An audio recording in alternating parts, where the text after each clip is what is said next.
Bienvenue sur Grand Lille TV, merci à tous de votre fidélité. Tout de suite, l'actualité de ce lundi 30 avril en images.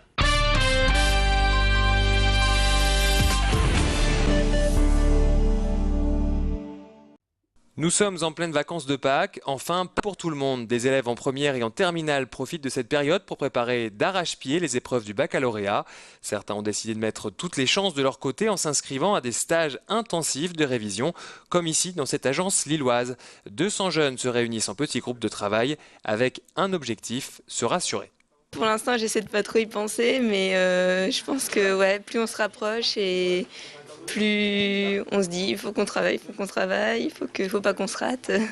Pas particulièrement stressé, mais ce qui est bien, c'est que ça permet de travailler et on sait qu'on travaille pour les révisions, donc normalement ça devrait le faire pour le bac, quoi. Anglais, mathématiques ou encore physique-chimie, chaque jeune est suivi par un professeur et travaille pendant 5 jours consécutifs, différentes matières en fonction de sa filière. Bien sûr, ces stages ne sont pas réservés qu'aux jeunes en difficulté. Ce ne sont ni les cancres du fond de la classe, ni forcément les très bons élèves. Certains sont conscients de leurs difficultés et viennent ici combler leurs lacunes. D'autres recherchent justement le côté rassurant, le côté confort et préparation. Pour d'autres, c'est déjà des bons élèves, mais qui cherchent un plus pour justement assurer un baccalauréat avec par exemple une mention. Pour tenter de décrocher une mention au bac, comptez un peu plus de 200 € les 5 jours de cours. Le second tour des présidentielles approche. Dimanche prochain, vous serez appelés aux urnes pour départager François Hollande et Nicolas Sarkozy. Certaines entreprises profitent de cette occasion pour se faire de la publicité. C'est le cas de Cycloville. La société se propose de vous amener gratuitement à votre bureau de vote le 6 mai prochain en vélo-taxi. Officiellement, l'entreprise veut lutter contre l'abstention, mais c'est aussi une belle opération de communication pour Cycloville en manque de notoriété. On veut se faire connaître davantage et on veut faire savoir au grand public que cette alternative existe, qu'elle est là, qu'elle est bien réelle et qu'elle fonctionne. En cas de grand succès, le gérant pourrait reconduire l'opération de transport gratuit pour les législatives en juin prochain. Sinon, il vous en coûtera 5 € la course. Avis aux fans de cyclisme, la ville de Roubaix propose des visites du chantier du futur vélodrome. Casque de sécurité sur la tête, une vingtaine de privilégiés a eu la chance de participer à la toute première opération il y a une dizaine de jours. La visite démarre par un arrêt devant l'ancienne structure. Ensuite, direction le nouveau vélodrome en plein travaux. L'enceinte couverte proposera 1500 places assises, de quoi impressionner ses passionnés. J'ai connu les premières arrivées de Paris-Roubaix en 1943, 44, 45. Et donc le vélodrome d'ici, évidemment, m'intéressait parce que j'y viendrai sûrement. Il faut le voir fini, mais c'est magnifique. Connaissant le vélodrome ouvert où il y a les arrivées de Paris-Roubaix, je voulais voir la piste couverte qui est très impressionnante. Il va être bien, mais il doit être terminé. L'ancien vélodrome, je le connais depuis très longtemps, de par ma naissance à Roubaix. Et le côté affectif, évidemment, a fait que je me présente aujourd'hui ici. Mais l'attraction principale de ce futur vélodrome, c'est bien sa piste. Inclinée à 45 degrés et longue de 250 mètres, elle obligera les cyclistes à rouler au moins à 27 km/h pour éviter la chute. Le bois utilisé, c'est du mélèze de Sibérie et qui est donc le même bois qui est utilisé sur le vélodrome justement de la piste des Jeux Olympiques à Londres.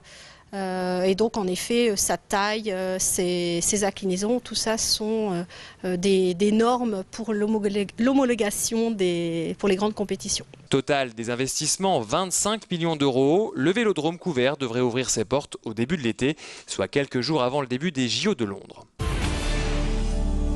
C'est l'événement sportif de chaque printemps dans la région. La route du Louvre se déroulera le 13 mai prochain. Pour la 7e édition, les coureurs du marathon devront une nouvelle fois parcourir les 42 km reliant Lille à Lens. Dans l'agglomération, l'association Lille Métropole Athlétisme propose aux sportifs de s'entraîner en groupe 4 fois par semaine. Lieu privilégié, la Citadelle. Bien sûr, courir un marathon demande une grosse préparation d'au moins 4 à 6 mois minimum. Tout le monde peut le faire, je pense pas. Tout dépend vraiment des personnes. Et concernant l'entraînement, c'est vraiment individualisé à chacun. Donc on n'est pas là pour faire un entraînement commun à chaque fois. L'idée, c'est que l'entraînement soit individualisé pour que ça soit efficace pour chaque personne. On va bientôt finir la partie de fractionné. C'est-à-dire qu'on va bientôt attaquer une partie de récupération avant la course. C'est-à-dire qu'il reste environ une dizaine de jours d'entraînement entre guillemets intensif avant de récupérer un petit peu avant la course. Et en marge de ce marathon, il existe également une course de 10 km, des randonnées pédestres et nouveauté cette année, des montées chronométrées du terril de Los Angeles. Elles manient les aiguilles comme personne, sont les reines de la laine et se rassemblent en collectif. Le gang des tricoteuses s'apprête à piquer. Une fois par semaine, une quinzaine de passionnés de tricot se réunissent à la manufacture des Flandres de Roubaix en vue d'une grande surprise. Pour l'île 3000, elles préparent du graphe tricot. Concrètement, elles veulent rhabiller le mobilier urbain. Les tricoteuses préparent des œuvres en tricot qui viendront décorer des bancs, le trottoir, des lampadaires, des poubelles, tout ce qui fait partie de l'espace urbain qu'on ne voit plus aujourd'hui et qui sera décoré à l'occasion d'un week-end fantastique en novembre. L'idée, c'est justement aussi d'enlever un peu cette image ringarde du tricot pour en faire quelque chose d'artistique qui investit la ville et qui concerne tout le monde. Avis donc aux amateurs, rendez-vous tous les mardis et le deuxième dimanche de chaque mois à la manufacture des Flandres, armés de vos aiguilles à tricoter bien sûr. Et petit rappel, attention, comme chaque 1er mai, le service de Transpol sera complètement à l'arrêt ce mardi.